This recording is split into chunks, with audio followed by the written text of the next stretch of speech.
bienvenue parmi les Digital Doers, le podcast de ceux qui font le e-commerce.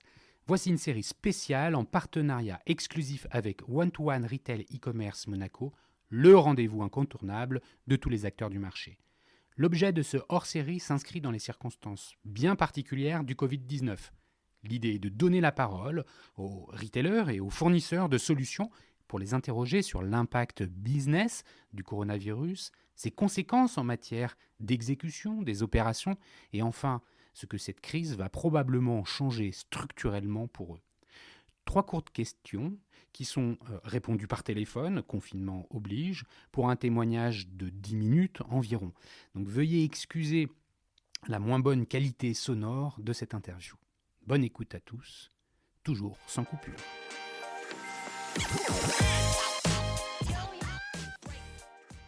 Bonjour, aujourd'hui nous recevons dans ce hors-série Pierre Guigard, le CEO et fondateur de filedantachambre.com, spécialiste de l'ameublement et de la décoration des chambres pour enfants.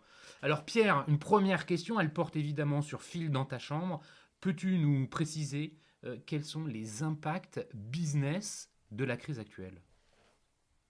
Bonjour Cyril, bonjour à tous. Donc aujourd'hui, notre activité pour filedantachambre.com a été relativement très impactée sur les 10 premiers jours de confinement, comme pour la plupart, je pense, du fait de l'organisation et de la mise en organisation de l'ensemble de nos clients ou futurs clients. Donc on n'était pas une priorité dans l'acte d'achat et ça me paraît bien normal.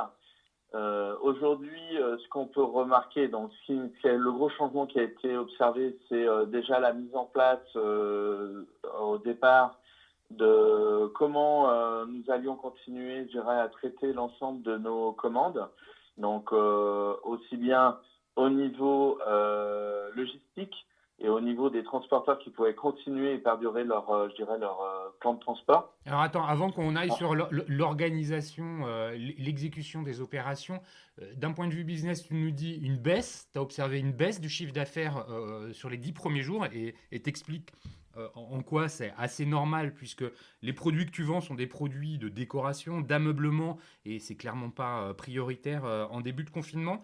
Tu peux nous en dire plus sur la suite, puisque là maintenant on a passé plus d'un mois en confinement.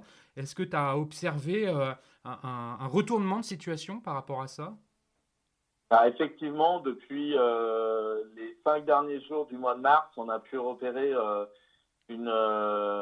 changement au niveau achat, mais sur des catégories qui étaient des catégories qui pour nous étaient mineures, c'est-à-dire tout ce qui est produit vraiment décoration, accessoires, sont des gammes en fin de compte et des catégories qui ont énormément évolué chez nous et qui pour nous sont mineures auparavant. On a aussi modifié quand même toute la partie search depuis ces moments-là, c'est-à-dire qu'on a fait évoluer du moment où on avait des problèmes de distribution de mobilier, de gros mobilier, volumineux ou lourd. On a aussi axé, je dirais, notre développement et notre visibilité sur des produits beaucoup plus accessibles. Et aujourd'hui, le résultat est plutôt probant puisqu'aujourd'hui, on a des progressions sur des catégories qui ont doublé.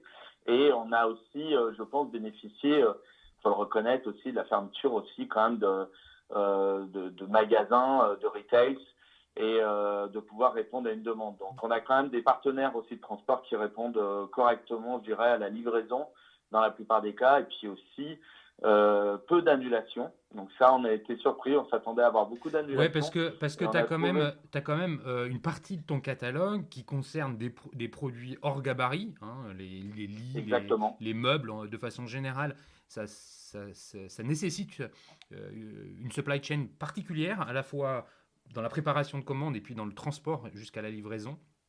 Tu as observé que assez logiquement, il y avait eu une baisse là-dessus. Est-ce que c'est aussi parce que, et je crois que tu commences finalement un petit peu à y répondre, c'est que les logisticiens, les transporteurs sur leur hors gabarit en période de confinement sont véritablement à l'arrêt ?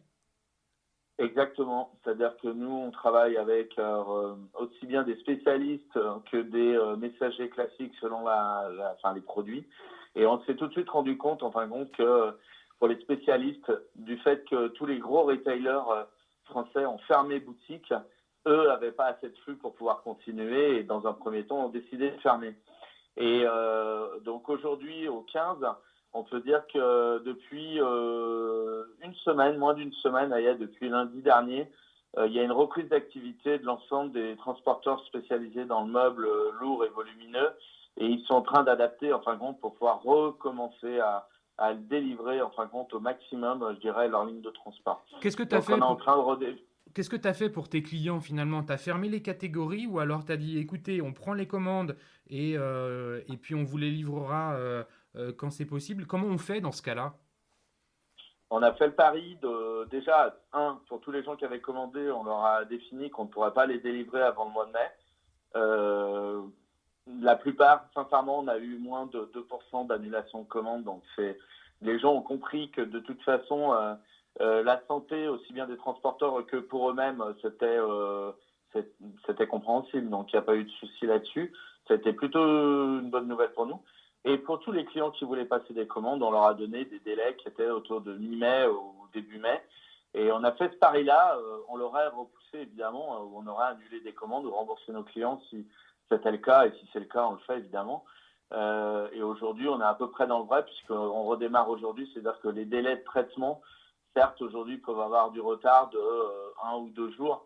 Mais quelque part, on répond quand même à plus de 95%, on peut livrer sur l'ensemble du territoire. Il y a encore des zones quand même qui sont quand même compliquées à délivrer, comme effectivement l'Alsace, sont encore des points qui sont un peu difficiles. D'accord. Donc en termes d'exécution dans l'entreprise, euh, d'un point de vue logistique, et on comprend bien que c'est quand même un aspect primordial pour toi, tu as externalisé la logistique. Comment ça fonctionne? Ton prestataire, il a été, comment il a réagi en fait? Notre prestataire aujourd'hui a plutôt bien réagi. Nous, on a des gens qui sont dédiés à notre dossier, enfin la plupart, 50%. Donc aujourd'hui, les principaux sont restés. On travaille en mode dégradé, étant donné qu'on est passé sur des produits différents en termes de préparation. On a pu, je dirais, travailler en mode avec moins de personnel et tout en répondant dans les mêmes délais. C'est-à-dire qu'aujourd'hui, on n'a pas dégradé notre délai de préparation ni notre délai notre délai de préparation est toujours le même, c'est-à-dire qu'il est identique à auparavant. Donc aujourd'hui, on est plutôt satisfait quand même. Et, et, euh, Euh, et d'un point de vue euh, acquisition, vous avez fermé les canaux. C'est quoi la stratégie que tu as mis en place pour faire la on a pro? eu plusieurs discussions avec mon directeur marketing et auprès de nos conseils et de nos agences avec lesquelles on travaille. Et aujourd'hui, ce qu'on a pu entendre, c'est qu'il y avait pas mal au début de conseils qui étaient d'aller travailler sur la notoriété, pas de faire de communication Les produits? euh, sur les produits, etc. Alors nous, on a continué, on a changé des axes de produits sur tout ce qui est Google Shopping. Essentiellement, on a travaillé sur d'autres catégories aussi, sur la partie SIA. Mais aujourd'hui, ce qu'on se rend compte, c'est que oui, on a fait moins de communication sur le fait de promotion, ça c'est sûr. On ne communique pas sur de la promotion, ça c'est évident. Mais néanmoins, aujourd'hui, on voit que ça fonctionne bien. Google Shopping, on a des très bons résultats. Les recherches ont baissé, de toute façon, ça on le voit. Hein. Globalement, elles ont baissé. Mais nous, la question d'après, c'est plutôt, enfin on en parlera après, mais c'est plutôt l'avenir qui pour nous, peut nous inquiéter. Ouais, pour aller un tout petit peu plus loin dans l'approche, dans la relation client, dans quelle mesure vous avez utilisé votre base CRM? Dans quelle mesure vous avez communiqué auprès des clients existants? Et si vous l'avez fait, comment? Quel message? Donc, on a eu des messages qui ont été envoyés à l'ensemble de nos clients sur le fait que, voilà, au vu de la situation, on avait, en fin de compte, on était aussi dans l'inconnu qu'on avançait, qu'on devait d'abord privilégier l'ensemble de nos salariés et de nos partenaires. Et ensuite, quand on allait revenir vers eux. Donc, on leur a tenu au courant. En fin de compte, le but, c'était de leur tenir la main et de garder ce lien avec eux pour pouvoir, en fin de compte, qu'il n'ait pas de doute ou pas de perte de communication auprès de nous. Donc un Donc exercice de aujourd'hui, transparence, quoi. exactement. D'accord. Exercice de transparence.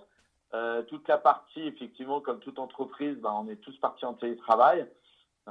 Comme vous pouvez l'entendre, je suis dans mes bureaux, mais je suis tout seul sur l'ensemble des bureaux aujourd'hui.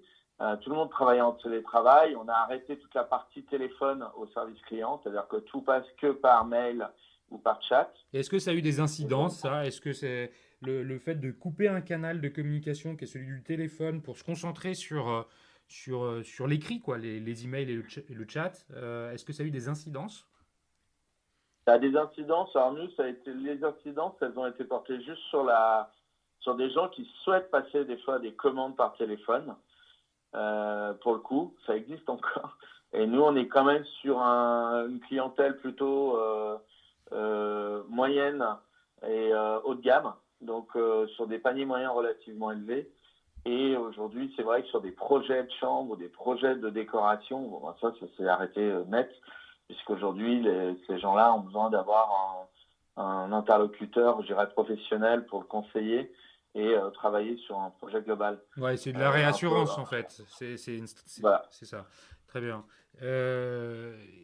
Justement, tu commençais à en parler, le sujet de sortie de crise, tu disais il y avait des interrogations pour ton business sur la sortie de crise. Est-ce que tu peux nous en parler? Et puis de façon plus globale, qu'est-ce que tu penses qui va changer?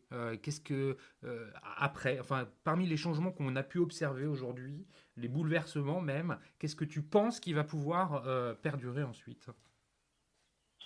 Alors moi, je pense que déjà pour ma partie, avant de parler global, ce que je peux entendre, c'est qu'aujourd'hui, à la sortie du confinement, j'ai des gros doutes sur la consommation. On sait tous que de toute façon, elle ne sera pas la même que l'année dernière.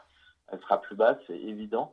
Après, sur quelle typologie de produit ou plaisir les gens vont aller se projeter, il est bien évident que quand vous avez été confiné pendant 2 mois dans votre appartement ou dans votre pavillon, il est bien évident que je dirais refaire la décoration ou de revenir dans des produits d'intérieur, je pense que ce ne sera pas une priorité. Mmh.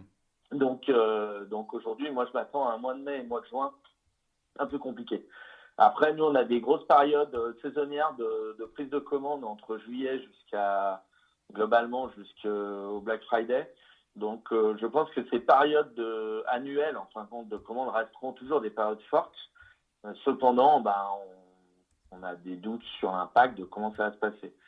On n'a pas d'impact, nous, vis-à-vis du sourcing, parce qu'on ne travaille qu'avec des produits fabriqués en Europe et non en Chine. Donc, on a quand même pas mal de stock. On travaille sur stock. Peut-être le choix de ne pas tout mettre aussi sur du drop aujourd'hui nous permet aussi d'avoir du stock assez global pour démarrer notre saisonnalité. On n'a pas de doute tellement sur ce fait de tomber en rupture de produits. Ça, c'est un point aussi relativement important pour nous. Ouais, c'est clé, ouais. Ouais. Et de façon plus globale. Maintenant, concernant pour répondre à une question plus globale sur l'après, concernant la consommation même, il est évident que je pense que ce passage du digital qui a répondu à quand même beaucoup de besoins pour beaucoup de clients pendant cette période, va permettre à des nouveaux clients ont permis à beaucoup de clients de découvrir, je dirais, le e-commerce. Et je pense que ça va encore plus s'ancrer dans la tête des gens la possibilité d'être livré chez soi tout en restant et profiter de ses temps libres pour justement faire autre chose, des loisirs ou profiter d'autres choses. Donc aujourd'hui, moi je pense que ça va être profité au digital encore plus que demain. Ok, bah écoute, merci pour ce mot de la fin, Pierre. Merci. Ouais. Ouais, c'était parfait. Merci encore pour nous avoir partagé la réalité opérationnelle des impacts et des conséquences du Covid-19 sur une société comme filedantachambre.com. Merci à vous tous qui écoutez les Digital Doers dans cette période de confinement et merci à Comexposium, organisateur de l'événement One-to-One Retail e-commerce de Monaco, d'avoir permis à mes invités aujourd'hui, Pierre Guigard, de prendre la parole et partager leur témoignage avec nous. Si vous souhaitez m'envoyer des messages, vous pouvez le faire sur le site lesdigitaldoers.com. Merci.